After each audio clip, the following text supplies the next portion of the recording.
So, welcome everyone who's watching the videos or who are joining us live. We are reading A Course of Love by Mari Perron, first receiver for this book group. And if you have not been with us before, then all the previous readings, recording, there's one other one, and it's posted. It's online. It's on YouTube, and it's also on my Facebook, Kimberly Nib. So today we'll start with chapter 1, A Course of Love.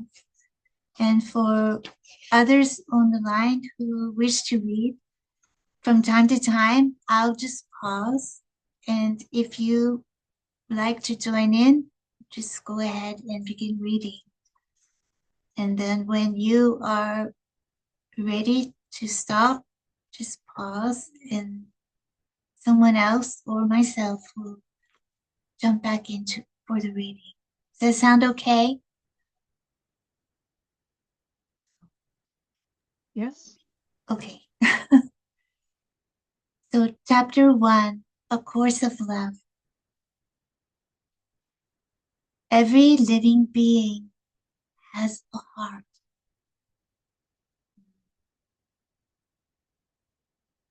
Let us define heart as the center of being, that place from which all feeling arises. All true feeling is love. All love praises God. All love is recognition of the glory of God and all God created. Love is the only pure response of the created for the Creator. The only response of the Creator to the created. Your recognition of what love is will return you to God and yourself. You learned in A Course in Miracles that all knowledge is generalizable. So is all feeling. All feeling results from love or lack of love. There are no other reasons for the feelings that you experience. All feelings are generated by the heart and have nothing to do with the body. The heart of the body is the altar at which all your offerings to God are made.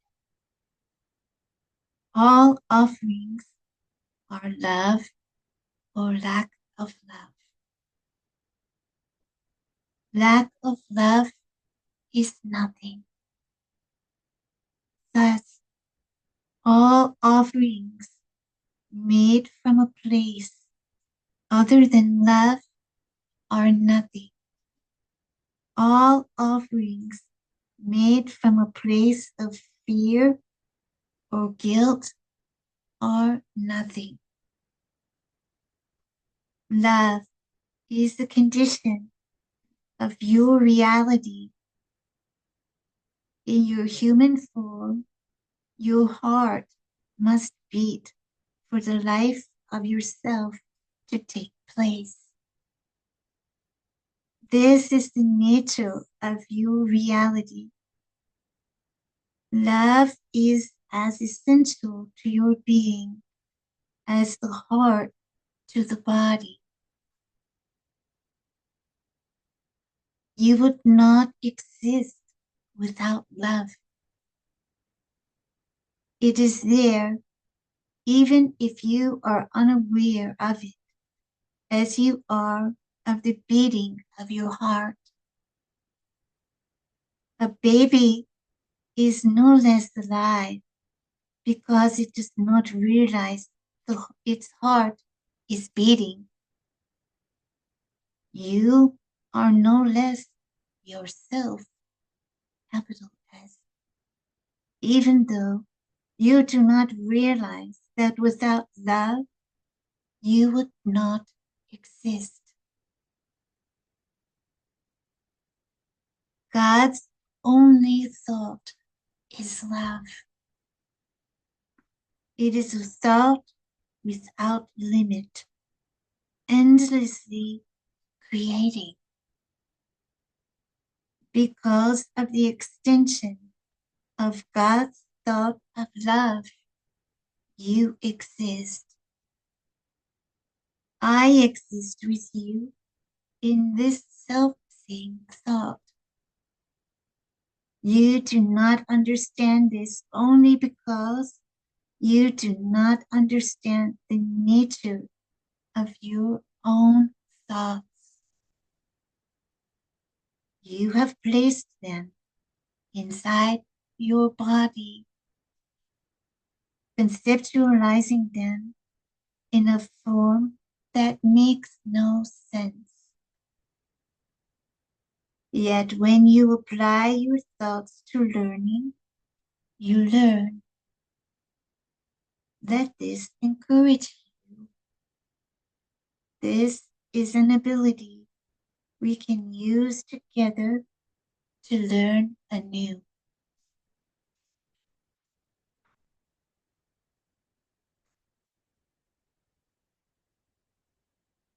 You should be in a hurry only to hear the truth. And of course, all of the ways that you act when you want to hurry are backward to what you would achieve. Let your worries come and let your worries go. Remember always that they simply do not matter except in terms of time, and that you will save time by letting them go. Remember that your worries affect nothing. You think if your worries affect time, this is an effect, but time is an illusion. It too does not matter. Remind yourself of this as well. This is part of letting go of the old world to make way for the new. Realize these things do not matter and will not be carried with you to the new world. So you might as well let them go now.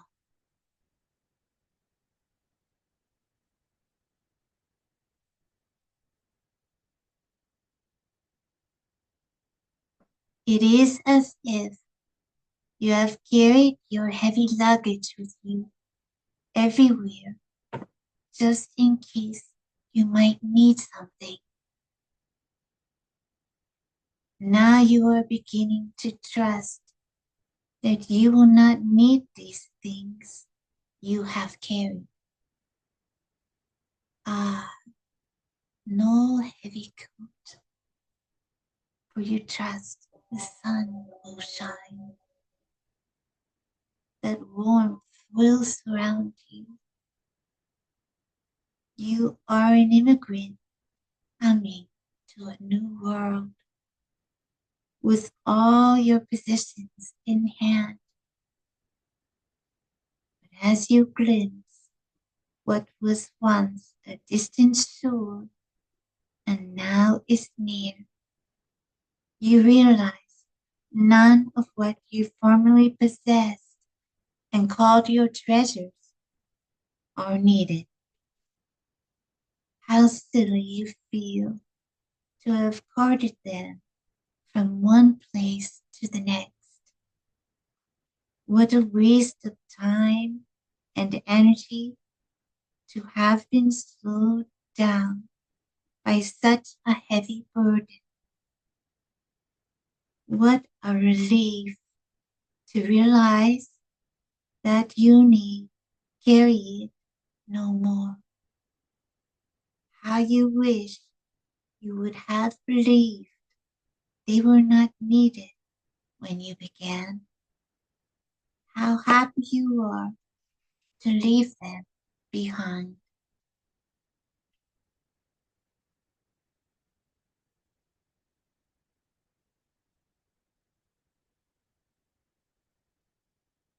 You do not realize as yet how heavy was your burden. Had you literally carried a heavy and useless trunk from one world to another when you had been told by someone wiser that it would not be needed, you would, upon realizing the truth, ask yourself, what else had you been told and disregarded? You might try one more thing and then another that you previously would not have tried when you were so convinced that you were right and the other wrong. And as each new step is tried and found to work, your confidence in the wisdom of this teacher would continue to grow. You might consider that you could still learn from your mistakes and find the learning in the end to be the same. And this you surely might do from time to time. But eventually, you would realize that it would be quicker and easier to learn without mistakes. And eventually, you would realize also that the wisdom of your teacher had become your own.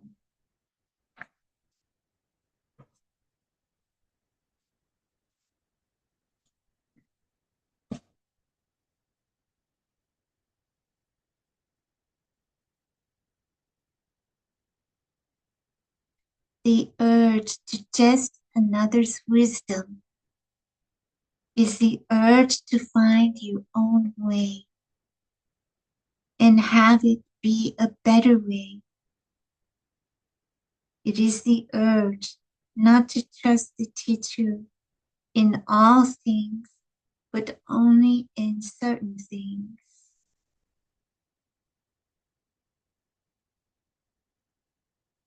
It is the desire to find your way on your own so that you can take pride in your accomplishment, as if by following another's map, the sense of accomplishment in your arrival would be diminished.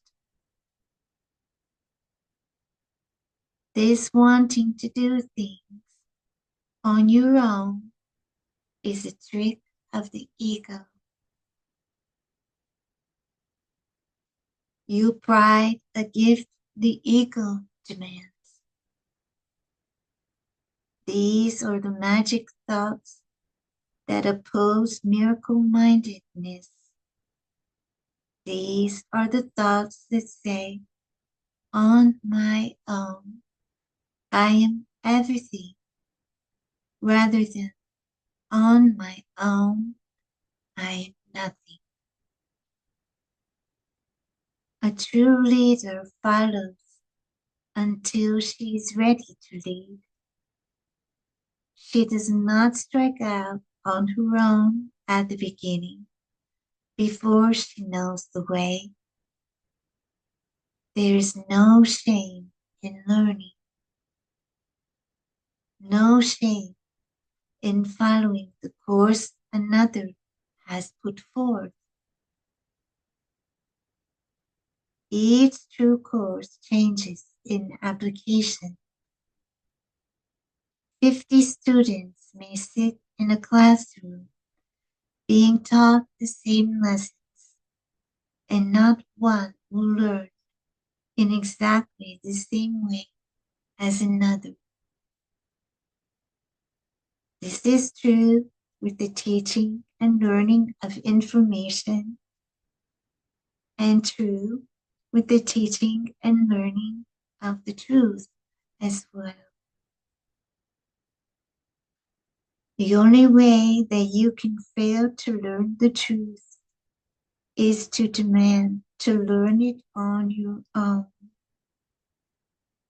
For on your own, it is impossible to learn.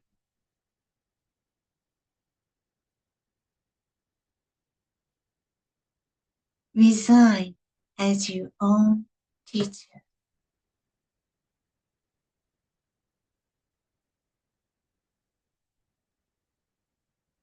Accept me as your teacher and accept that I will teach you the truth. Find no shame in this. You cannot learn what I would teach you without me. You have tried in countless ways and can try still again, but you will not succeed, not because you are not smart enough, not because you will not try hard enough, but because it is impossible. It is impossible to learn anything on your own. Your determination to do so only blocks your learning. It is only through union with me that you learn, because it is only in union with me that you are yourself. All your effort is based on disbelief of this truth, and your attempts to prove that this truth is not the truth. All that this effort brings you is frustration. All your seeming success from this effort brings you is pride to offer to your ego.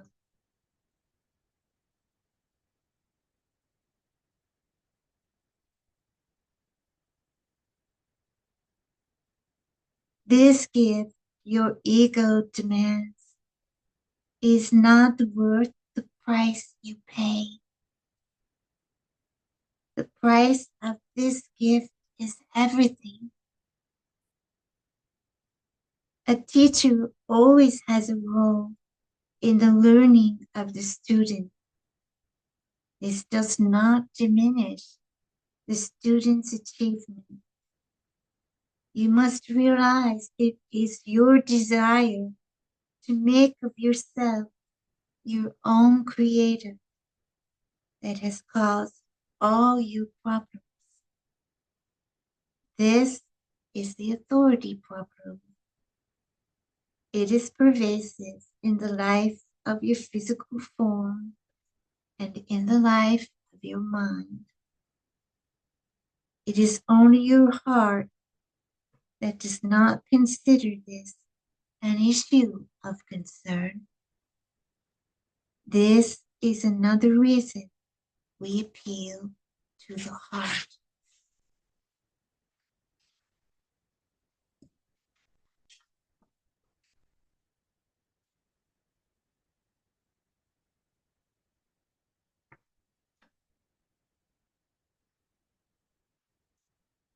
The heart cares not where love comes from, only that it comes. This is useful to us in several ways. But this I do not mean, by this I do not mean that there are not particular objects of your affection. This is not the love of which we speak. The heart yearns for what is like itself. Thus, love yearns for love. To think of achieving love on one's own is ludicrous. This is why love is your greatest teacher. To yearn for what is like yourself is to yearn for your Creator, and when perception is healed, to create like your Creator. This yearning exists naturally within you and cannot be diminished or satiated. Those who are seen as loveless and alone in the world are those you find to be the objects of your pity. Yet you do not realize that this is the state your ego has you endlessly striving to achieve.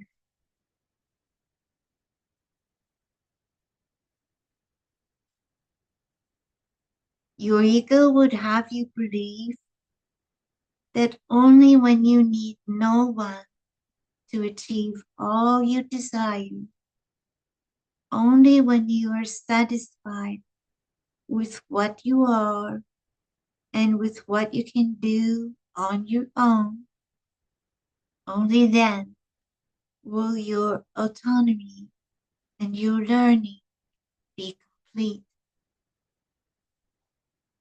For this is all your learning has been for. The goal of this world is for you to stand on your own, complete within yourself. This goal will never be reached, and only when you give up trying to reach it can you begin to learn anything of value. You are complete only within God, where you endlessly abide. Striving to be that which you can never be is the hell you have created. Lack of striving is seen as settling for less. This would be true if what you were striving for had value. To strive mightily for nothing is still to have nothing and to end up with nothing. Striving, however, must be distinguished from struggle. To strive for that which has value is what this course is about. It has nothing to do with struggle. You think also that to leave struggle behind, to disengage from the conflict of this world that causes it, is to turn your back on the real world and all the meaning, to turn your back on the real world and all that has meaning in it. In this you think correctly.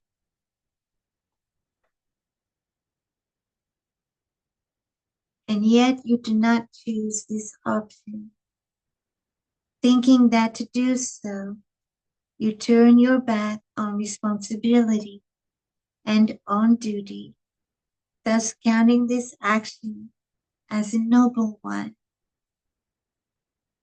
This desire to engage in struggle has nothing to do with what you are responsible for.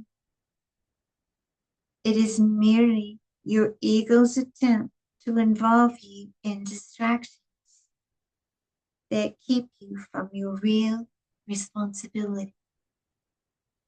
Think again about your attraction to struggle.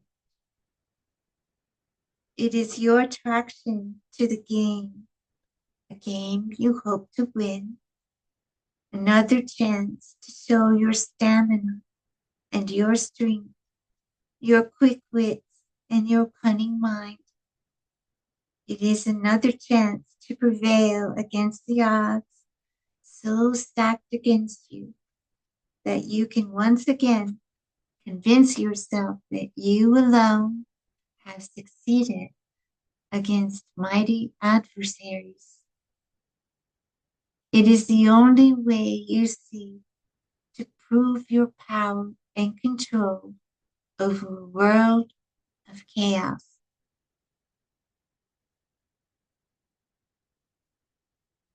To not engage in the chaos at all is seen not as desirable, but as a sort of abdication, a loss through failure to engage. Although you are well aware you will not win the game you play here, you see the effort to do so, no matter how futile, as being that which makes up your life. To not engage is to not prove your own existence. This is what you have made this world for, to prove your separate existence in a world apart from your Creator. This world does not exist, and you do not exist apart from your Creator. Your yearning for love is what tells you this is so. It is the proof you do not recognize. What could cause you to yearn for love in a loveless world? By what means do you continue to recognize that love is at the heart of all things, even while it is not valued here? Here is a fine example that means and end are the same. For love is what you are as well as what you strive for.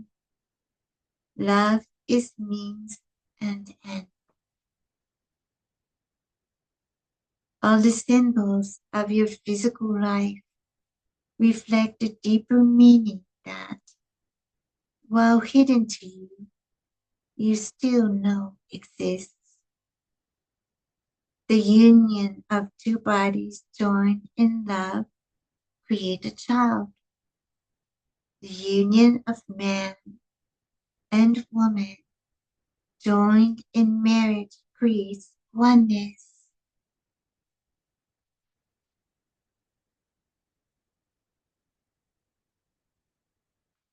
Love is at the heart of all things.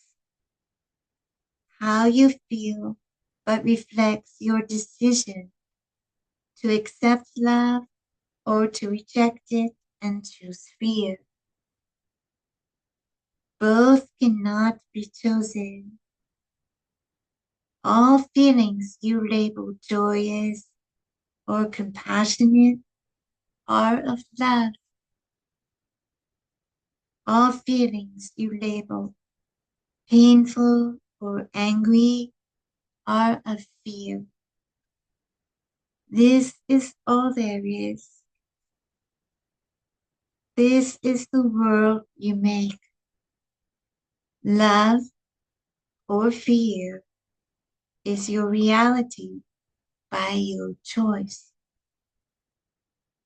A choice for love creates love. A choice for fear creates fear. What choice do you think has been made to create the world you call your home?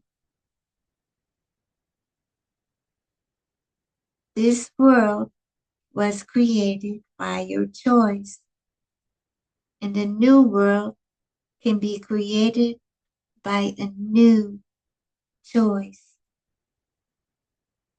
But you must realize that this is all there is, love or lack of love. Love is all that is real. A choice for love is a choice for heaven. A choice of fear is hell. Neither is a place. They are a further reflection of means and end being the same. They are but a further reflection of your power.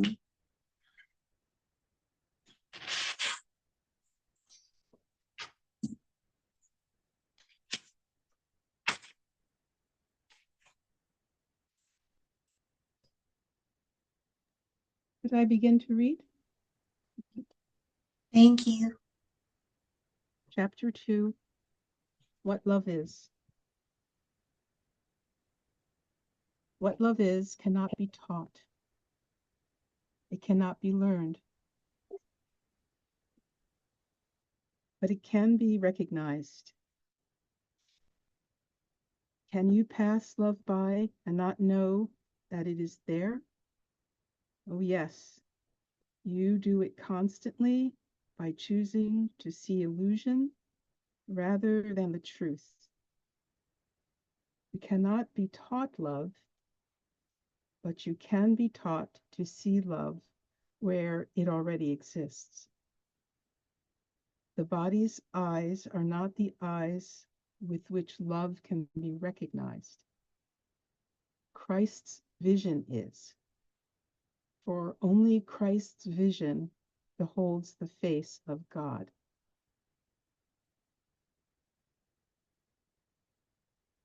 While you look for a God with a physical form, you will not recognize God. Everything real is of God. Nothing unreal exists. Each person passing from this life to learns no great secret. They simply realize love is all there is. Nothing unreal exists. Think for yourself. If you were going to die tomorrow, what would you do? What would you today find meaningful? Only love.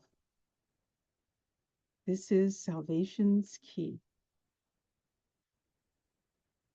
Because love has no physical form, you cannot believe that love could be what you are, what you strive to be, what you seek to return to. Thus you believe you are something other than love and separate from love. You label love a feeling and one of many. Yet you have been told there are but two times and labeled it so many things you no longer recognize it. Read. Yet you have been told there are but two from which you choose, love and fear. Because you have chosen fear so many times and labeled it so many things, you no longer recognize it as fear. The same is true of love. Love is the name you give to much you fear. You think that it is possible to choose it as a means to buy your safety and security. You thus have defined love as a reaction to fear. This is why you can understand love as fear's opposite. This is true enough, but because you have not properly recognized fear as nothing, you have not properly recognized love as everything. It is because of the attributes you have given fear that love has been given attributes. Only separate things have attributes and qualities that seem to complement or oppose. Love has no attributes, which is why it cannot be taught. If love cannot be taught but only recognized, how is this recognition made possible? Recognition made possible through love's effects. For cause and effect are one.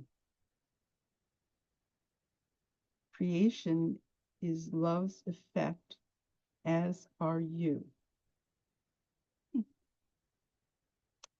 To believe that you are able to act in love in one instance and act in anger in another, and that both actions originate from the same place, is an error of enormous proportions.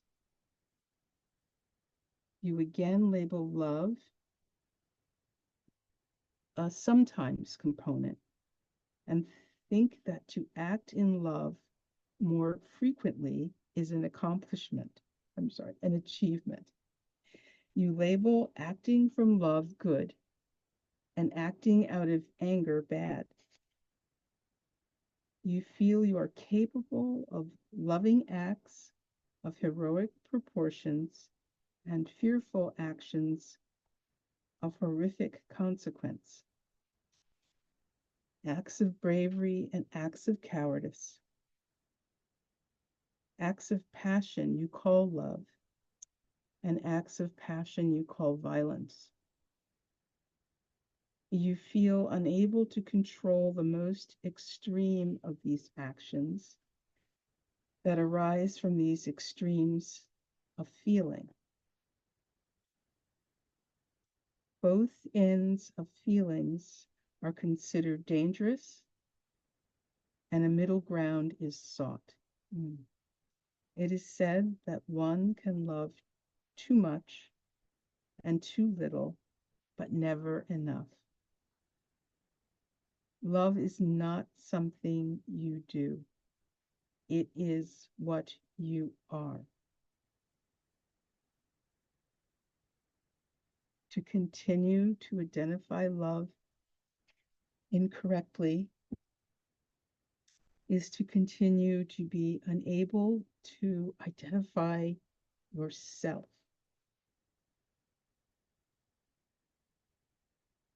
To continue to identify love incorrectly is to continue to live in hell. As much as highs and lows of intense feeling are sought by some to be avoided, it is in the in-between of passionless living that hell is solidified and becomes quite real.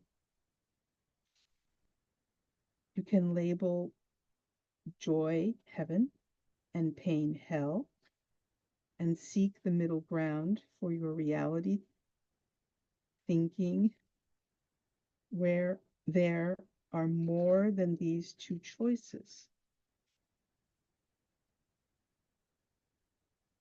A life of little joy and little pain is seen as a successful life, for a life of joy is seen as nothing more than a daydream, a life of pain a nightmare. Into this confusion of love's reality, you add the contents of your history, the learned facts, and the assumed theories of your existence. Although your purpose here remains obscure, you identify some things you call progress and others that you call evolution, and you hope you have some minuscule role to play in advancing the status of humankind. This is the most you have any hope of doing, and few of you believe you will succeed. Others refuse to think of life in terms of purpose and thereby condemn themselves to purposeless lives. Convinced one person among billions makes no difference and is of no consequence. Still others put on blinders to the world and seek only to make their corner of it more safe and secure. Some shift from one option to the next, giving up on one and hoping that the other will bring them some peace. To think that these are the only options available to creatures of a loving God is insane. Yet, you believe that to think the opposite is true insanity. Given even your limited view of who you are, could this really be true? The insanity of your thought process and the world you perceive must be made known to you before you are willing to give it up. You do know this, and yet you constantly forget. This forgetting is the work of your ego. Your true self does not want to forget and cannot for even the tiniest fraction of a second. It is precisely the inability of your true self to forget that gives you hope of learning to recognize love. And with that recognition of ending the insanity, recognition of ending the insanity you now perceive. Your true self is the Christ in you. Your real self is the Christ in you. How could it be anything but love or see with eyes other than those of love?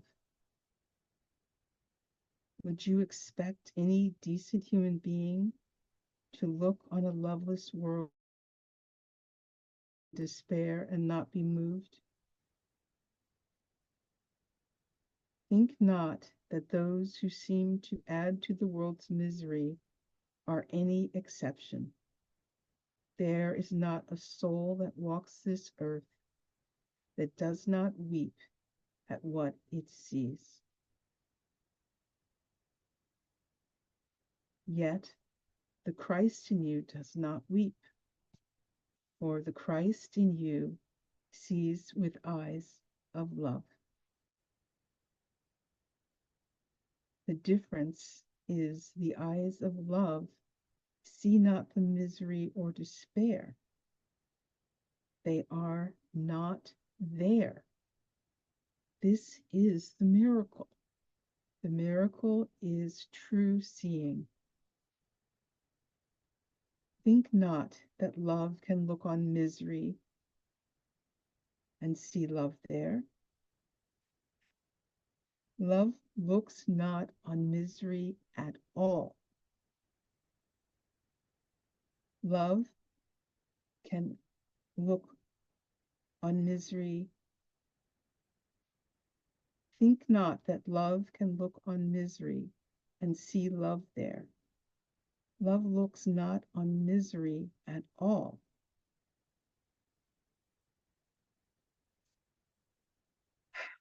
Compassion is not what you have made of it. The Bible instructs you to be compassionate as God is compassionate.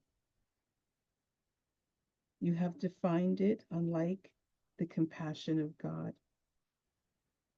To believe God looks on misery and responds with sympathy and concern and does not end the misery is to believe in a God who is compassionate as you are compassionate. You think you would end misery if you could, beginning with your own. And yet you could no more end misery by making it real than could God. There is no magic here of turning misery into delight and pain into joy. These acts would indeed be magic, an illusion on top of an illusion. You have but accepted illusion as the truth, and so seek other illusions to change what never was into something that never will be. To be compassionate as God is compassionate is to see as God sees. Again, I stress to you, this is not about looking upon misery and saying to yourself, you see it not.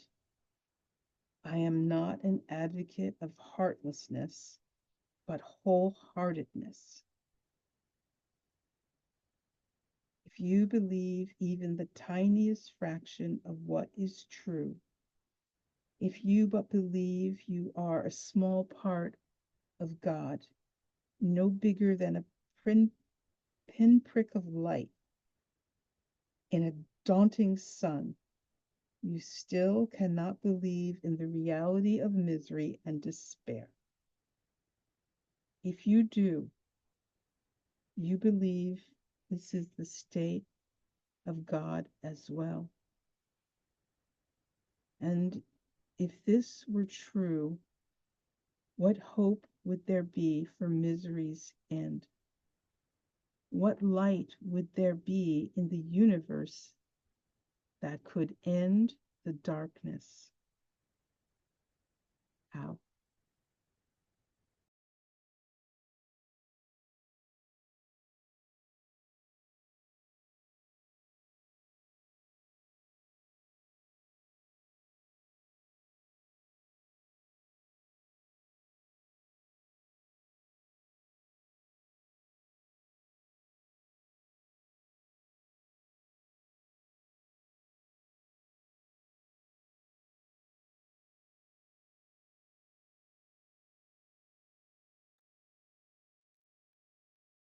Please read I'll it continue. again. Thank you. Okay. Reverse this thought and see if it makes any more sense than it did before. In this scenario, a benevolent and loving God who has extended his being into the creation of the universe has somehow managed to extend what is not of him, to create what is unlike to his being in every way.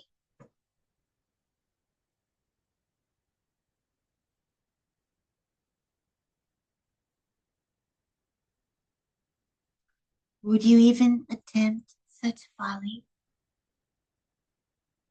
Would you conceive of the inconceivable? What answer then is left but that you do not see reality for what it is? What benefit is left to you in seeing incorrectly?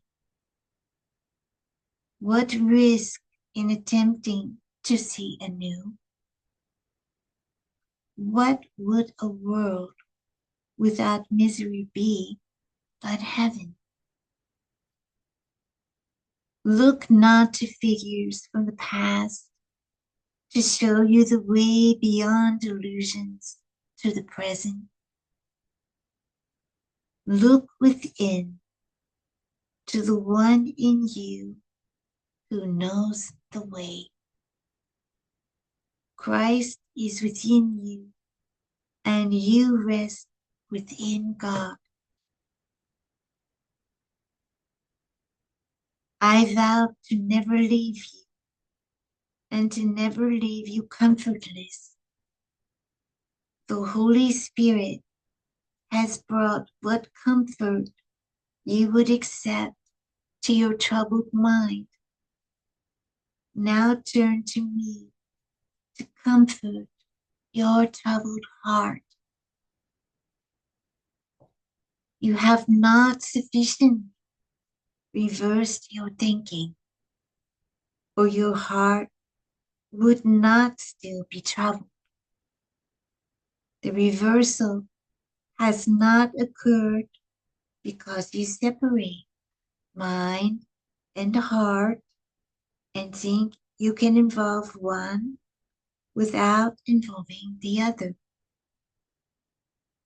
You believe that to know with your mind is a learning process that stands apart from all else that you are. Thus, you can know without that knowing, being who you are. You think you can love without love being who you are. Nothing stands apart from your being. Nothing stands alone. All your attempts to keep things separate are but a reenactment of the original separation, made to convince yourself that the separation actually occurred. You do not stand separate and alone. At these words, your heart rejoices and your mind rebels. Your mind rebels because it is the stronghold of the ego. Your thought system is what has made the world you see. The ego is constant companion in its construction. Yet your mind too rejoiced in the learning of all the teachings that have brought you here, congratulating itself on a feat that brought it rest. It is from this rest that the heart begins to be heard. Just as the Holy Spirit can use what the ego has made, the ego can use what the mind has learned but has not integrated. Until you are what you have learned, you leave room for the ego's machinations. Once you are what you have learned, there is no room in which the ego can exist and banished from the home you made for it, it slowly dies.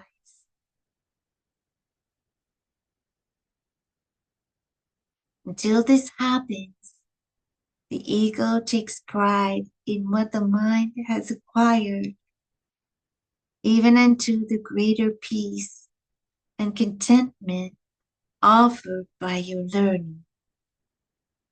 It can and does see itself as better and stronger and more capable of worldly success. It would use all you have learned for its own motivations and pat you on the back for your new abilities. Without your vigilance, it may even seem to have become stronger than before and fiercer in its criticism.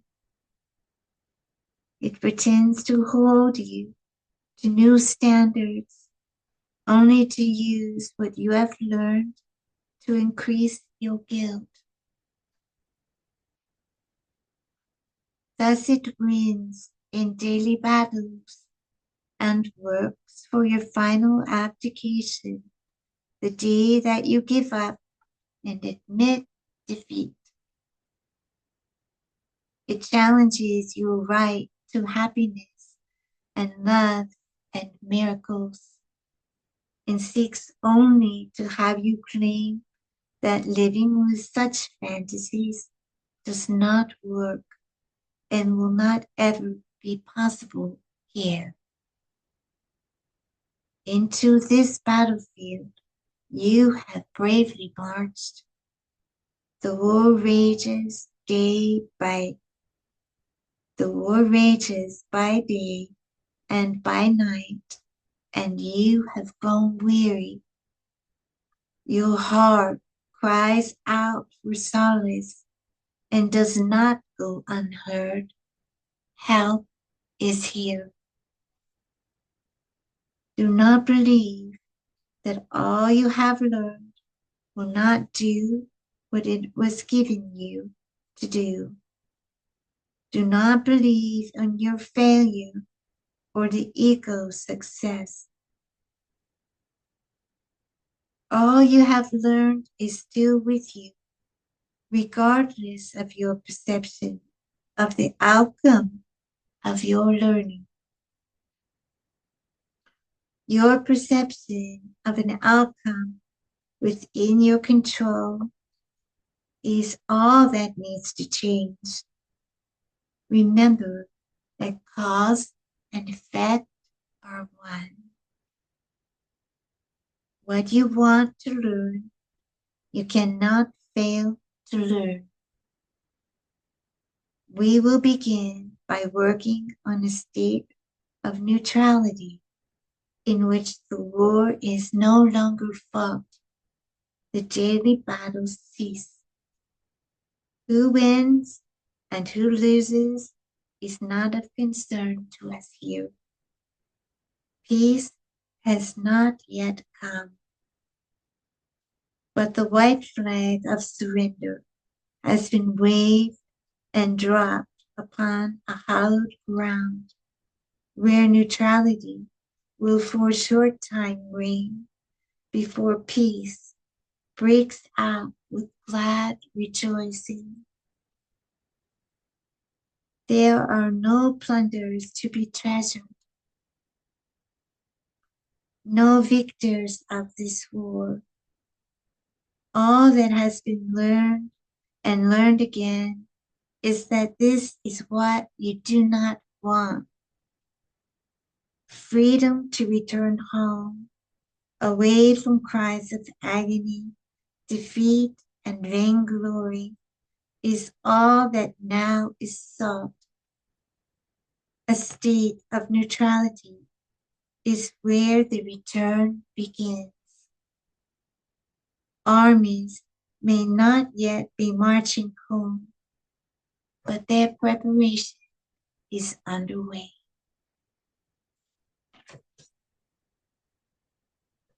that is the end of chapter 2. And so we will stop here for tonight. It's been a little over an hour. So I will thank everyone who will watch this recording later and everyone with me now. Thank you, thank you, thank you all. Thank you.